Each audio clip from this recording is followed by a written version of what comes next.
notre Seigneur Jésus-Christ, dans le Sermon sur la montagne, nous enseigne comment traiter les autres. Il dit, tout ce que vous voulez que les hommes fassent pour vous, faites-le de madame pour eux. Car c'est la loi et les prophètes. Le Seigneur Jésus-Christ nous enseigne et dit, nous voulons que les autres nous traitent d'une certaine manière. Nous devons les traiter de la madame manière. Puis après, le Seigneur enseigne encore, l'enseignement le plus central est, tu aimeras de tout ton cœur, de tout ton meu, de toute ta force, et de toute ta pensée, le Seigneur ton Dieu. Puis concernant les relations humaines, le Seigneur dit, tu aimeras ton prochain comme toi-même.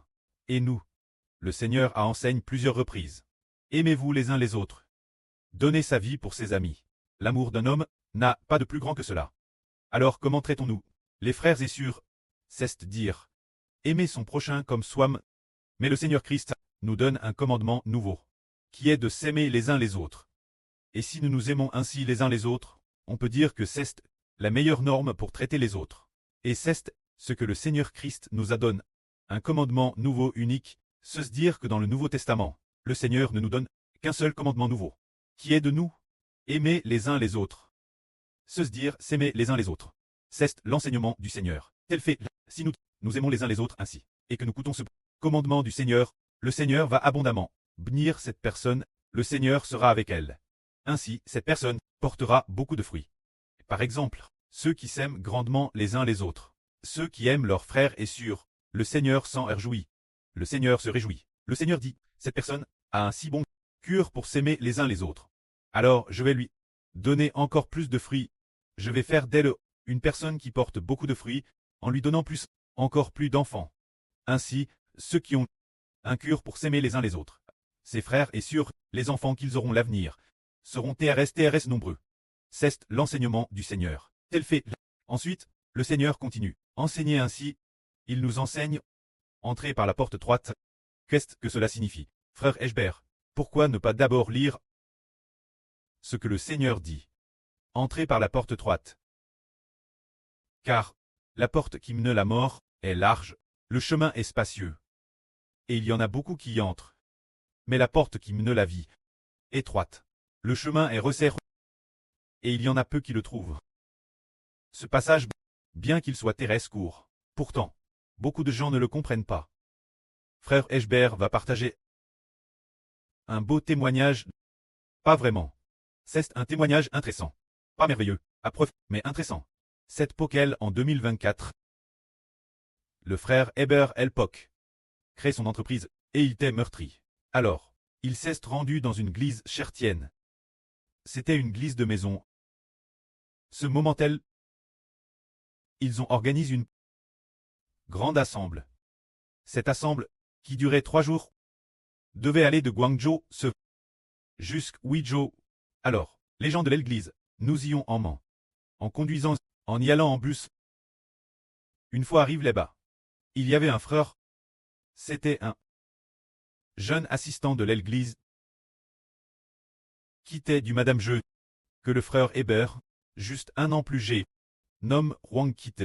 Alors, il croyait au Seigneur, depuis de nombreuses années, et il se souciait beaucoup du frère Heber. Alors, il a vu qu'il y avait un chemin devant lui. Il a dit, la Bible dit, entrez par la porte étroite. Car large est la porte qui mène la perdition. Et spacieux est le chemin, mais la porte qui mène la vie, étroite. Et le chemin est resserré, et il y a beaucoup de gens qui y entrent. Alors, il a dit, viens, prenons ce petit chemin. Il faut s'engager dans le petit chemin. Il faut traverser le petit chemin, pour pouvoir atteindre le royaume des cieux. Alors ce frère, voyant qu'il y avait un petit chemin devant lui, alors que l'origine, il y avait cette grande route, il a emmené le frère Heber sur ce petit chemin, pour se rendre au lieu de réunion. Chers frères et sœurs, pensez-vous que ce qu'il a dit sur le fait de prendre un petit chemin soit correct? Ce n'est pas correct. Il n'a pas compris ce que le Seigneur Jésus-Christ a dit. Le chemin de la vie est resserré. Il l'a interprété comme le chemin pour aller à l'église ne doit pas être la grande route, mais qu'il faut prendre un petit chemin. Parce que le Seigneur a dit qu'il faut prendre le petit chemin, qu'il faut passer par la porte étroite. Alors, nous comprenons que son interprétation est fausse. Ce que le Seigneur Christ a dit, le petit chemin, le chemin resserre ou la porte étroite. Qu'est-ce que cela désigne?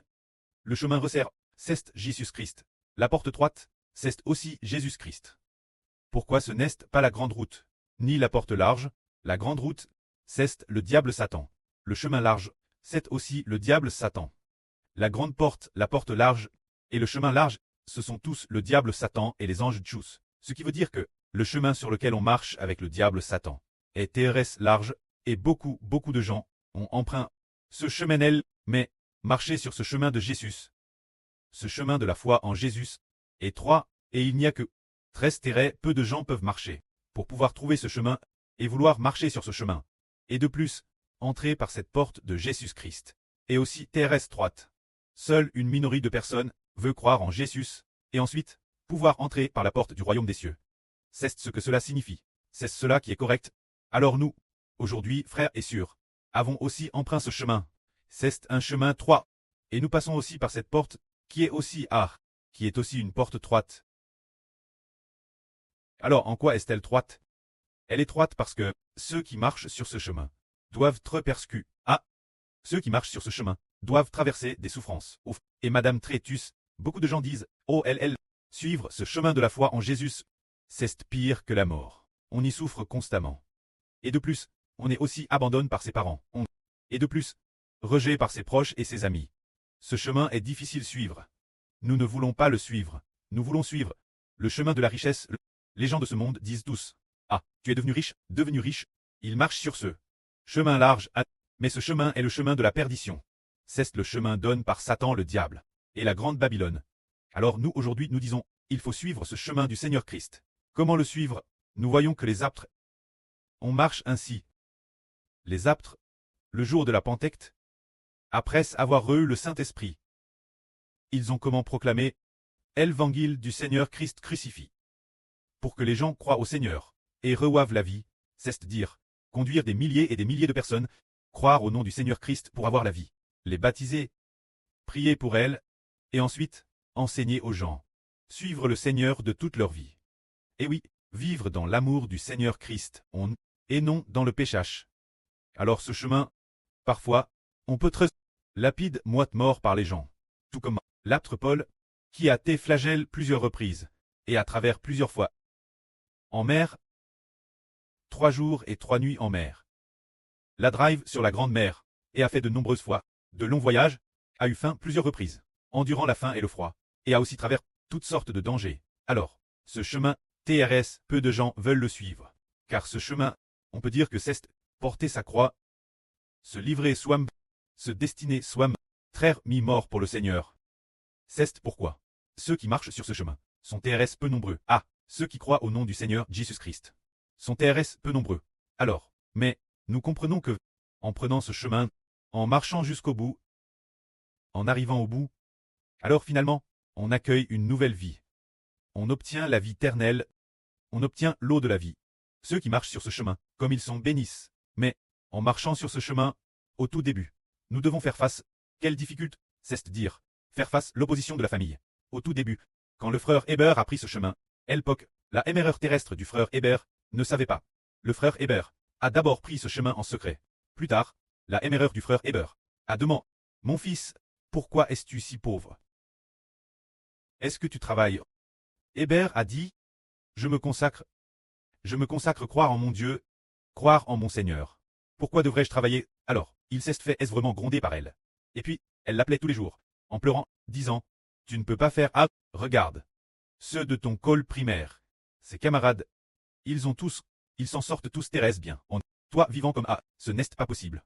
Elle n'arrêtait pas de téléphoner pour le harceler. Alors, pour marcher sur ce chemin, il faut courageusement rompre avec le harcèlement de la famille, qui ne croit pas encore, et au nom du Seigneur Christ, rompre dans le monde spirituel. Un jour, le frère Hébert, sa mère terrestre, a dit, que fais-tu? En appelant pour demander, alors, Hébert a dit, je vais prêcher l'évangile du Seigneur Christ. Alors, elle s'est mise pleurer sans cesse. Pleurer. Hébert a dit, je ne suis pas ton fils. Je suis le fils de Dieu. Dans la rue pleine de monde, Hébert a dit au téléphone, je ne suis pas ton fils. Je suis le fils de Dieu. Je suis le fils de Dieu. Il parlait très fort, TRS fort, presque comme le tonnerre. Aussi fort que cela.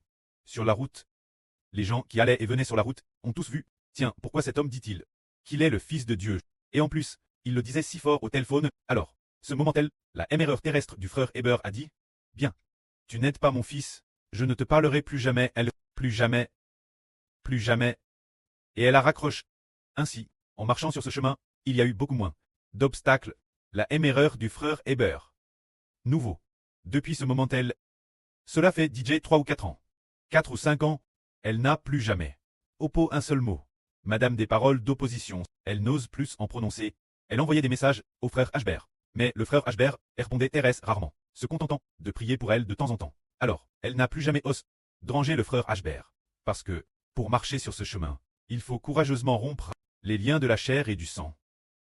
Car les relations charnelles, les liens de la chair et du sang, vont faire obstacle notre amour pour le Seigneur. Car marcher sur ce chemin, c'est aimer le Seigneur Jésus-Christ. Plus que d'aimer ses propres parents, enfants, épouses, frères et sœurs, et madame, plus que sa propre vie. Il faut, madame, offrir sa propre vie au Seigneur, soit ceux qui marchent sur ce chemin. Il y en a 13 TRS peu qui y parviennent, mais ceux qui marchent sur ce chemin, en avanant papa, Y marche depuis plusieurs années. Depuis 2014, nous sommes maintenant en 2026. Le frère Ashbert, Y marche déjà depuis 12 ans. Et après avoir marché pendant 12 ans, il est devenu, bien que ce soit difficile, l'Israël. L'Israël de la Nouvelle Alliance. Plus on avance, plus c'est lumineux. Plus on avance, plus il y a d'espoir. Plus on avance, plus il y a de joie. Plus on avance, et finalement, force de marcher, on entre dans le royaume des cieux. Force de marcher, on parvient la gauche du trône de Dieu, et on atteint aussi la gauche du trône du Seigneur Christ. Pour s'asseoir sur le trône du précleste et du Seigneur. C'est que marcher sur ce chemin. Et TRS 3. Et de plus, la porte est aussi TRS étroite. Mais, c'est un chemin de lumière. C'est marcher sur ce chemin. C'est s'affranchir du pouvoir des ténèbres, par la foi au nom du Seigneur Christ. Car en marchant sur ce chemin, Satan veut utiliser notre famille pour que notre famille nous persécute, ou veut utiliser la police et autres pour nous persécuter. Mais, nous déclarons avec courage que toutes les souffrances sont par la foi plus que vaincues. C'est comme parce que, maintenant, il y a un ange d'une grande puissance. C'est un ange qui s'est rebelle contre Dieu. Cet ange, c'est celui qui s'est rebelle contre Dieu, le diable Satan. Il jour et nuit, devant Dieu, devant notre Dieu, nous accuse, jour et nuit. Il ne cesse de nous accuser, mais finalement, il a été précipité sur la terre. Et Dieu, pour réduire Satan au silence en vain. Alors, pour quelle raison Dieu ne coûtait-il plus Satan devant Dieu quand il nous accuse c'est cause de le sang vert de l'agneau. Et aussi parce que nous témoignons du salut de l'agneau. C'est précisément parce que le Seigneur Christ a versé son sang pour nous. Et aussi parce que nous nous efforçons désespérément pour Jésus-Christ et le salut de sa crucifixion, de témoigner de plus. Madame, si nous sommes tous et abandonnons notre vie, nous le faisons de bon cœur. Finalement, le diable Satan, qui nous accuse sans cesse, a au contraire été par Dieu et par l'archange Michel, précipite sur la terre. Ainsi, les frères ont vaincu le diable. Si nous sommes persécutés sur ce chemin, c'est parce que le diable dans le ciel, jour et nuit, nous accuse. Alors, quand nous face la mort, l'acceptons volontiers. Et de plus, jour et nuit, faisons tout notre possible pour prêcher l'évangile du Seigneur, croire en son nom. Et parce que le Seigneur a versé son sang, nous sommes plus que vainqueurs. Une fois la victoire acquise, le précleste chasse Satan du ciel vers la terre. Alors, il a déclaré le Christ juste et Satan coupable. Tous ceux qui marchent sur le chemin du Christ sont DCL justes. Mais maintenant, le diable est encore dans le ciel, nous accuser jour et nuit. Il y a aussi des anges puissants qui, jour et nuit, combattent pour nous. Les anges tchous, jour et nuit, veulent nous attaquer. Et les anges puissants combattent aussi ardemment pour nous. Finalement, nous qui, de toute notre vie, par la foi au nom du Seigneur Jésus-Christ, aimons Dieu de tout notre trait, sommes plus que vainqueurs. Que la gloire soit auprès et au Seigneur. Amen.